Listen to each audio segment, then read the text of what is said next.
Hello, say hi to a happy day and enjoy listening while I read to you a story. The Princess and the Kelpie. Merida was frustrated. Her mom's birthday was coming up and she was trying to draw a picture for her.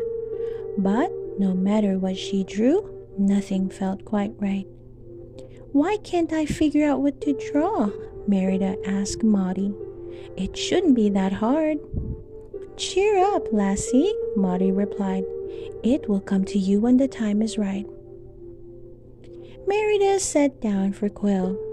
She was about to fetch a snack when she heard commotion outside the door. Peering into the hallway, she spotted her brothers Hubert, Hamish, and Harris chasing each other. "Ouch, it's past your bedtime," she said. "What are you devils still doing up and about?" "We can't sleep," Hubert answered. "We need a bedtime story," Hamish explained. "A scary one," Harris added. Merida marched into the hall and scooped up her brothers. "Come on," she said sternly. "Off to bed with the lot of you."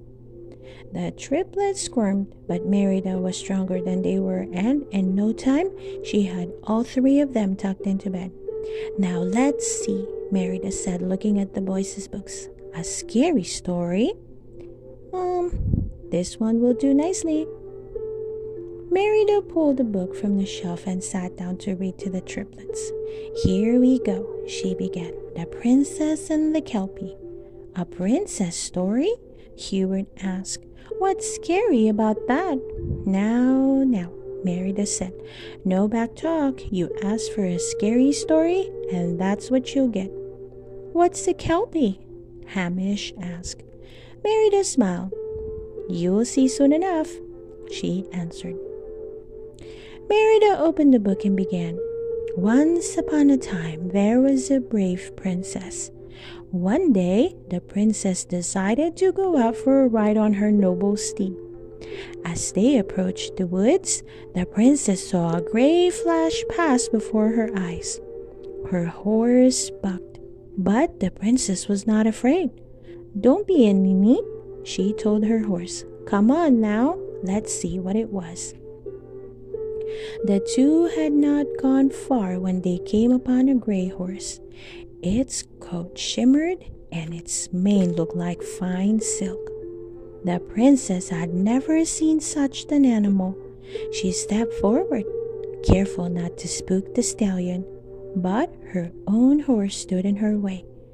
Now, the princess said, "This horse may be lost. It may need our help." The princess's horse gave a soft whine and then stepped aside. With a stomp of its hoof, the stallion lowered its head. The princess reached out and touched its silky mane.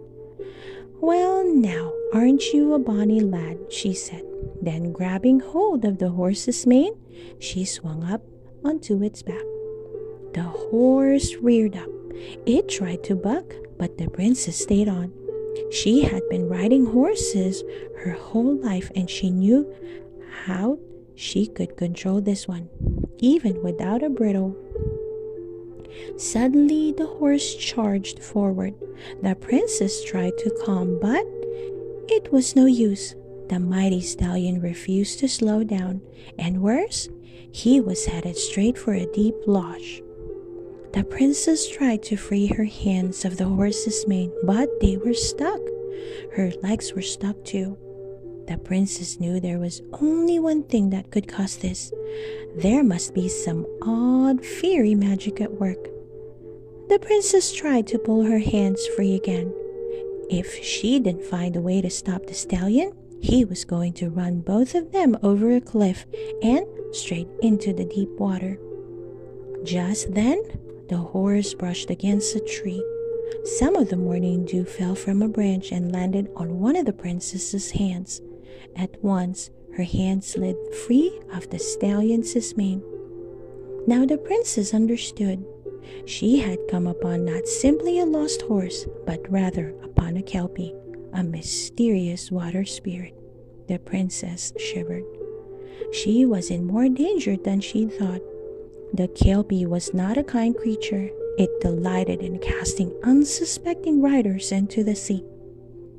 The princess looked ahead of her. The Kelpie was drawing closer and closer to the edge of the cliff. But the princess was wise, and she knew that there was one way to stop a Kelpie. She needed a bridle. Only then would be the horse do her bidding. With a loud whistle, the princess called for her horse. The noble creature charged forward to catch up with the princess. Then, using the hand that had come free, the princess wrestled the bridle off her own horse and onto the Kelpie. With the reins in her hand, she guided the horse to a path that led away from the cliff. As they reached the shore of the lodge, the Kelpie came to a stop. As if by magic, the princess's hand and legs were freed. She slipped off the mysterious horse. The stallion stood quietly looking at the princess. She gazed deeply into the Kelpie's eyes. Then, with a nod, she removed the bridle. The Kelpie shook its head, and turned toward the water. The princess watched in amazement as it stepped into the loch and slowly disappeared.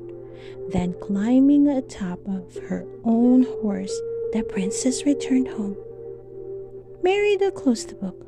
Well, lads, what did you think? A fine story, was it not? But Merida's brothers did not answer. They had fallen fast asleep. Merida shrugged. I thought it was scary, she said.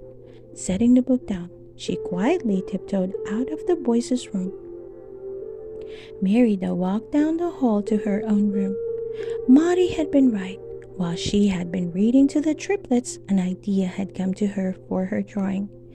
Merida lit a candle.